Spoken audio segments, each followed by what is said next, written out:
The fallacy of the male protection racket. He is the logical absurdity of the male protection racket. Designed as a visual deterrent, Safety Man is a life-size simulated male that appears to be 180 pounds and 6 feet tall, to give others the impression that you have the protection of a male guardian with you while at home alone or driving in your car. When not keeping vigil over your well-being, he can be deflated, stored, and transported inconspicuously in the optional tote bag. Don't travel, the advertisement's headline warns, without Safety Man as your bodyguard. I saw this ad on a flight several years ago.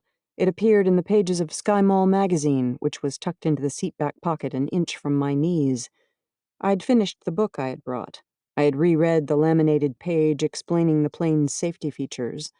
I opened up Sky Mall, and there was Safety Man, the promise of protection from an all-too-threatening world. At first I laughed. Men were marketed blow-up dolls of women they could have sex with. Women were pitched blow-up dolls of men who, by virtue of the hint of an unshaven jawline and leather jacket, provided protection. But then I stopped laughing. The underlying message of Safety Man was no laughing matter. Women need the appearance of a male guardian to protect them. Protect them from what? From other men, of course. The blow-up doll paradox is too glaring to ignore. Blow-up dolls for men equal sex and pleasure. Blow-up dolls for women equal the promise of a respite from male violence. A female's role is to serve men's pleasure. A male's role is to protect women from other men, but not from themselves. Women need men to see us safely home, to walk us to our car, to defend us in our home. Because other men mean to do women harm, men are routinely presented to women as their best line of defense. The absurdist message of Safety Man is that, in a pinch, a facsimile man will do. But the lesson of Safety Man is even more insidious than women needing men to protect them from men. It is the fact that a problem of men's creation, violence against women, is one only men can address. An extortion racket works like this. Pay us when we're reasonable and we will not burn down your store. Fail to do so and we'll come back when we're unreasonable and burn your store down with you possibly in it. The male extortion racket is no different. Because some men harm women, all women must turn to other men for protection. In all instances, the consequence is the same. A woman must link herself to a man who promises to come to her aid. Some men demand nothing. They walk you to your car and wave you home. Some men demand everything. Because of the racket, all men are in the position to be generous or not. The framework holds throughout gender role enforcement that seeks to impose a strict patriarchal binary of male domination and female submission. Though the terms of the racket haven't changed much over the millennia, contemporary men are more embarrassed about the fact. In 2018, the journalist E. Jean Carroll traveled across the United States to cities with women's names: Cynthiana, Indiana, Mariana, Arkansas, Angelica, New York, and others, asking people, "What do we need men for?" The question became her 2019 book's title, in which she recorded the answers. For example, while in Tallulah, Louisiana, she interviewed Mr. John Earl Martin, a museum curator, and reported the following exchange. "What do we need men for, Mr. Martin?" I say a little later in the museum tour. Mr. Martin, who admits that the country might be better off if women ran things for a while, takes a moment before he answers the "what do we need men for" question. "Well," he says, "you need men to protect you." "Against whom?" "The enemy," says Mr. Martin, not realizing that, like the 10th Illinois Cavalry, I am setting a trap. "The enemy?" I say. Mr. Martin frowns. "You mean other men?" I say. "Well, I suppose," he says warily. "So we need men," I say, "so they can fight other men." He smiles. Mr. Martin is too smart to answer. "But we need men to protect us," I say, "right?" "Yes." "To protect us from whom?" Mr. Martin smiles. "You gotta have protection," he says. From other men, I say. From the bad men, yes, he says. Then he adds happily, and from floods. There is humor here, but not much. Rackets work best when no one admits their presence. So, joking aside, we have to ask how women can break out of the male protection racket. Safety Man is an illustration of the situation we're in, and a hint to how we can break out of the trap. The first step is realizing that it's a trap, a circular dead end that keeps us stuck in an endless cycle of dependence. Go back and take a look at the image of Safety Man. Ask yourself, why would the mere appearance of a male guardian be expected to protect you? Because it is assumed that a male accompanying a female will come to her aid. Because it is assumed that a bad man will see the man a woman is with and understand, she is under his protection. That assumption demands consideration, critique, and deconstruction, because, like most assumptions informing the male protection racket, it is not true.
In fact, Safety Man represents the fallacy of the male protection racket.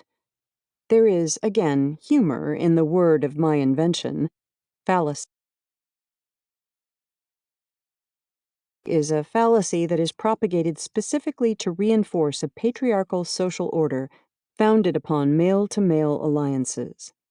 All humor ends with the truth abundantly caught in every relevant study and statistic that women at risk of being harmed by men would be better off, by far, with a safety man in their homes instead of flesh and blood men.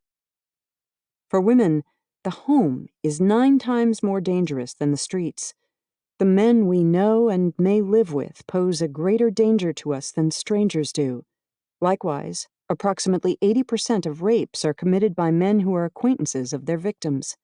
We are taught to be afraid of the unfamiliar man on the street, but our efforts to prepare for and fend off attacks by strangers are dangerously misplaced. Women at the gravest risk do not need protection from other men. They need protection from their self-declared protectors. To change this reality, we must confront it. In Rape, The Politics of Consciousness, Susan Griffin put it succinctly. In the system of chivalry, men protect women against men. This is not unlike the protection relationship which the mafia established with small businesses in the early part of this century. Indeed, chivalry is an age-old protection racket which depends for its existence on rape. All men are beneficiaries. All women suffer as a consequence. The moment women delegate their safety to men, they lose. The loss is all the more galling because it is suffered for a presumed state of safety as hollow as that provided by safety man.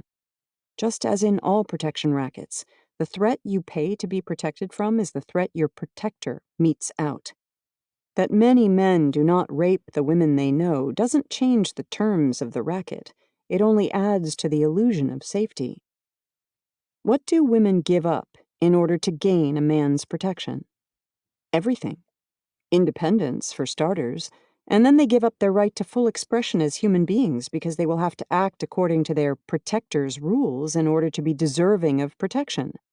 In all instances, women give up more than they get. The resulting fallacy is the belief that men are our legitimate protectors when, in fact, they are our greatest threat. The vast majority of men fall into one of 2 camps. There are the bad men who abuse women, and in most cases abuse the woman who turned to her abuser for protection, and there are the men who do not stop the bad men. Yes, there's #not all men, but of those, how many actively intervene to protect women from harm? This is among the crueler ironies of safety man. No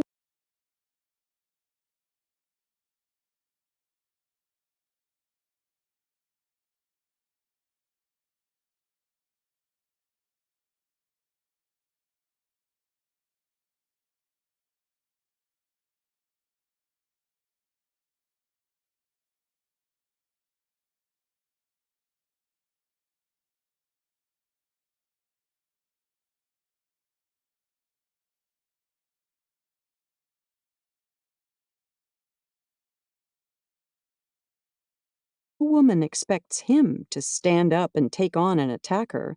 He's plastic and rubber, after all. But if good men were in fact protecting women from bad ones, why is the level of male violence against women epidemic? Domestic abuse, spousal abuse, incest, rape, for all the centuries of purported male protection, systemic violence against women is the result. At least when a store owner pays the mafia its extorted sum, they don't burn down their store. Women don't even obtain that.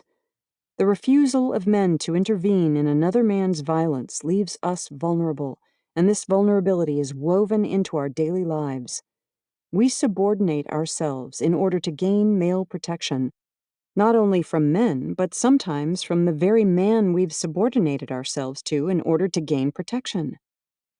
Many women would be better off, by far, with only safety man in their lives, even if he never came out of his optional tote bag.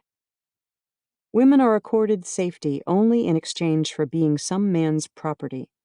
Some species of baboons have a related social practice, where males protect females from other males, and then the female is more likely to mate with the protective male. These relationships have been characterized as friendships. They call to mind humans, friends with benefits. Note that the benefits flow to males in terms of increased access to females as reproductive resources. Let's pause to reflect on this. Men do not shoulder the responsibility to contain their own violence because it increases the flow of benefits to all men, whether they are the perpetrators of that violence or not. When women ask, if male violence against females is caused by men, shouldn't men protect women without requiring some sort of reward? They are asking the wrong question. A better question is, why would a man, good or bad, risk cutting off the flow of benefits? But you don't need to do a thought experiment to see the truth. The law itself provides insight into the harsh truth of the matter. Rape law was originally a crime of trespass on property, the woman being the property, and the rights were held by her legal guardian or owner, either her father or her husband. This is law written by men, enforced by men, and subsequently amended by men. But its vestigial origins remain. Most men do not intervene to prevent another man from harming a woman, instead respecting the other man's ownership rights. Consider that women in bars have more success refusing male advances if they claim to have a boyfriend or partner than if they just say they are not interested. Therein lies the premise of Safety Man, that a male will defend his rights to his woman through the use of violence against an intruder.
I have spent the better part of my professional life trying to figure out how to prevent men's violence against women.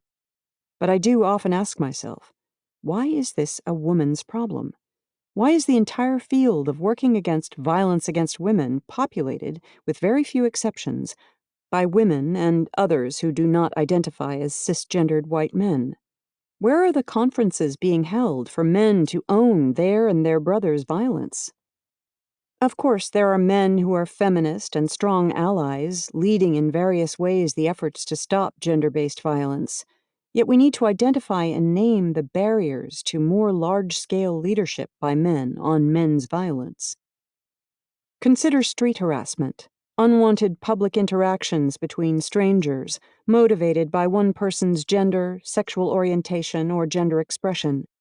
It isn't restricted to streets, for verbal harassment, flashing, groping, and rape happen in stores, on public transportation, in parks, and it is a global problem. Men around the world apparently share an idea of entitlement to public spaces and the right to deny free access of these spaces to women by constantly reminding them of the threat of sexual violence.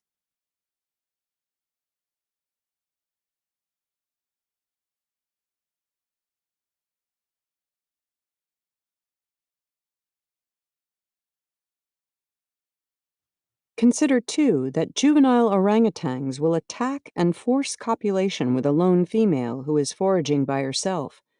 We might think of this as analogous to a woman being alone on a street. What may be important here is that she is vulnerable because she is alone. If she were with a posse or within a group, perhaps the male orangutans might not have established this behavioral pattern of forced copulation, which is comparable to human rape. The scholar Michalina Belina has written incisively, wisely about the effects of street harassment. They go well beyond the direct impact on the victims, because repeated harassment eventually leads to women self-policing their actions: where they go, how they dress, what time of day they go out, whether they travel alone or with a male chaperone.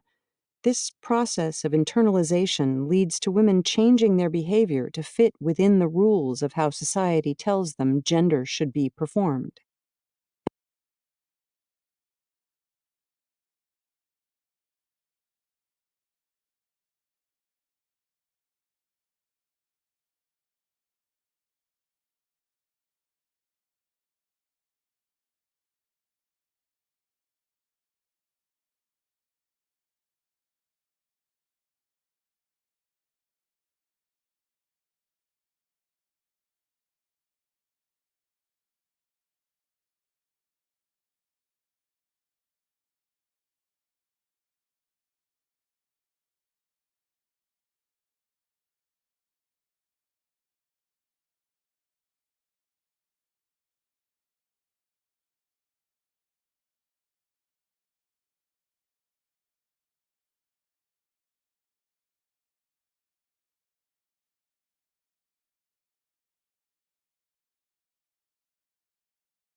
And not just women. Anyone who is outside the binary man-woman gender essentialism central to gender violence is subject to public harassment. As Belina's idea of gender policing suggests, harassment is a form of violence that demands the development of real safety and accountability measures. Consider the following scenarios, Belina wrote. 1. Cis woman walking alone gets catcalled on the street, experiences vulgar remarks. 2. Woman with a male companion walking on the street avoids harassment due to a male agreement not to disturb one another's property. 3. Two cis women in a same-sex relationship walking through the city experience vulgar remarks, treating their displays of affection as real-time pornography for male consumption.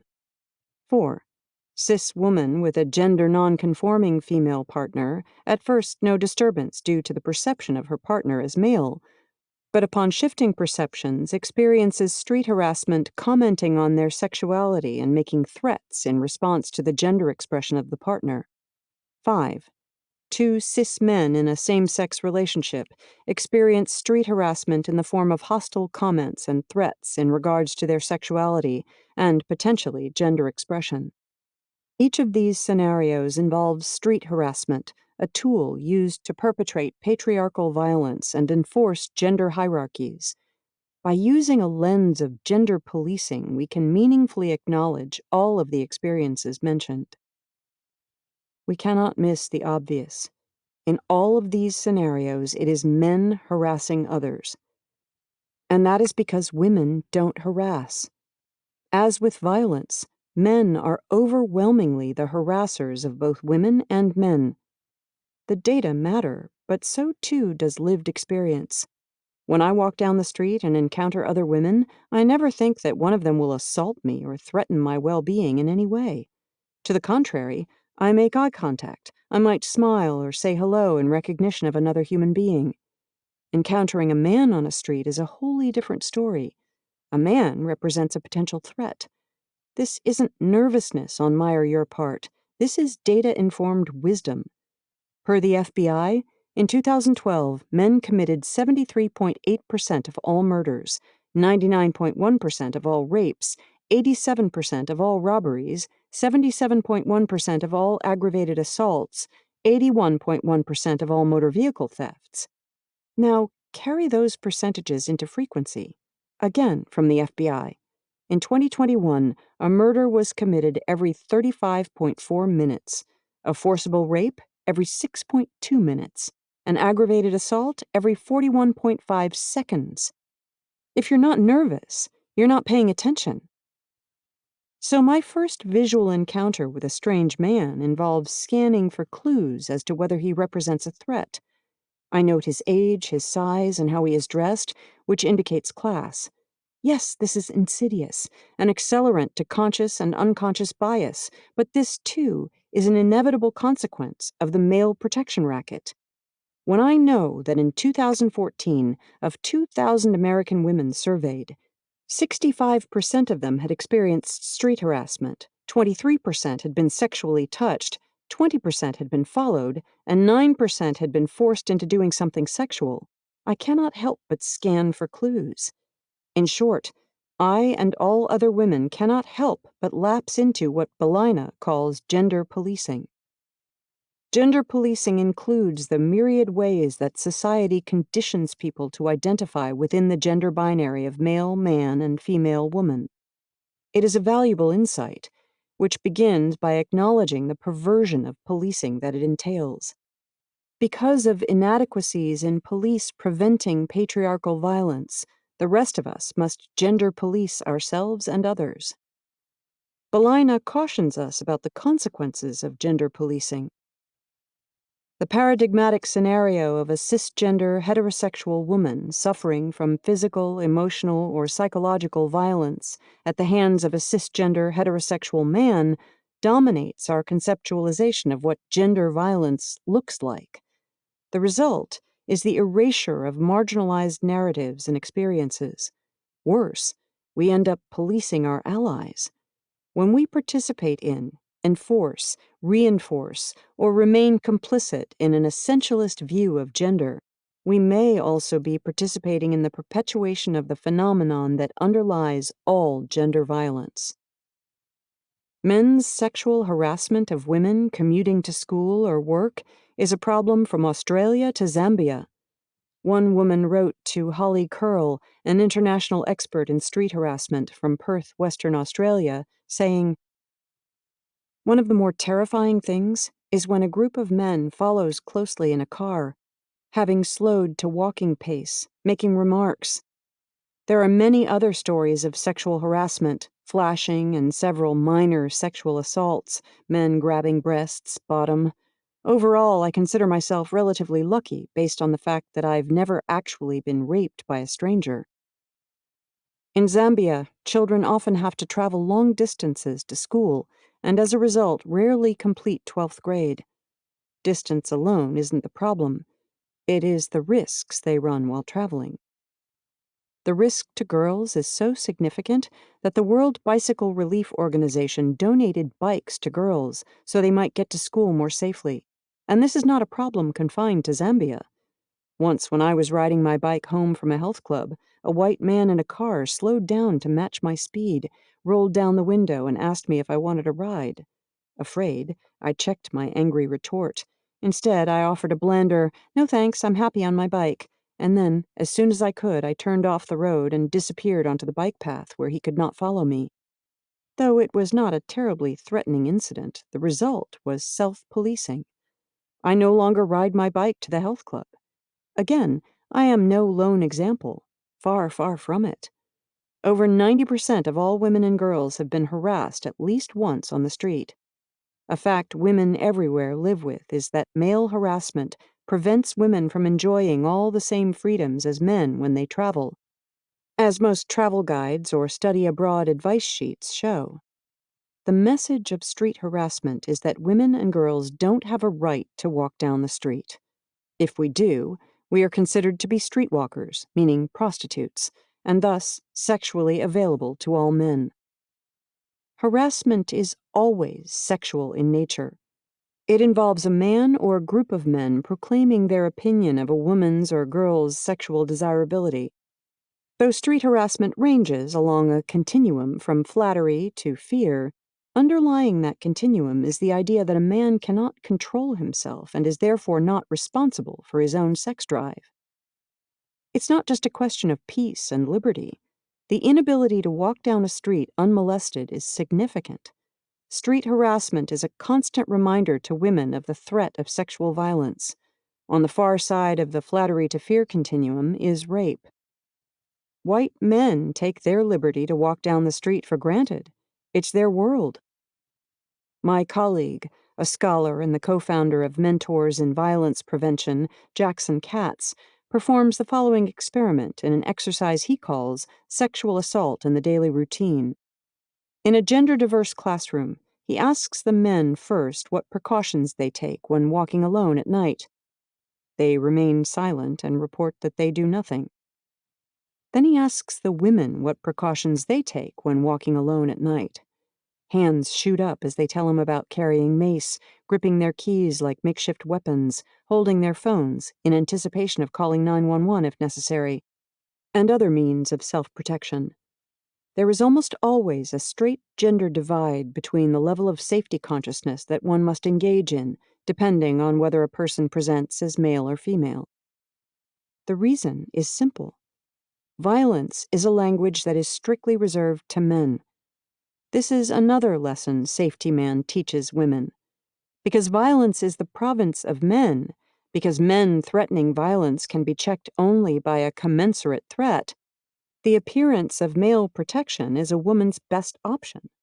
After all, from our military to organized crime to policing, violence is mediated by men who decide its acceptable parameters.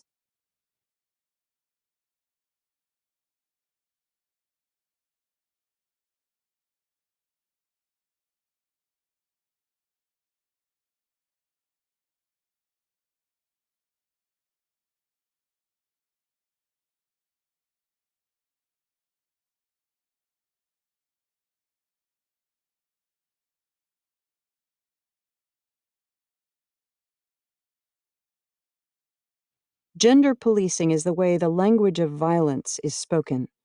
It is the vehicle through which gender is enforced as a social construct, a way to compel conformity with a strict binary of male supremacy and female subordination. It polices any gender nonconforming behavior or appearance. Deviations are punished because they threaten the stability of a patriarchal social order that needs constant reinforcement to survive. Men commit 85% of all crimes and 80 to 85% of crimes against women, suggesting a huge gender disparity in the use of violence as a language. Girls and women learn to negotiate their lives around the use of violence so that violence becomes like a second language, an unwelcome but necessary one, to navigate a land where their native language is not spoken. Jackson Katz points out that white men make invisible their gender and racial hierarchies. He urges us not to accept passively that men commit the vast majority of crimes, pointing out that men are gendered beings who are trained in masculinity. This has to do with power gained by speaking the language of violence. The structural features of all male spaces have alarming similarities, whether we are talking about the military, police, fraternities, or men's sports teams. Hierarchies are formed and enforced. Bonds are forged through hazing rituals that are intentionally humiliating, sexually charged, and often violent. But they are endured, perhaps because the ones on the bottom who are not yet full members of the group know that their lowly status is only temporary. After enduring the abuse, they will be admitted to the upper echelon and granted the power to haze others.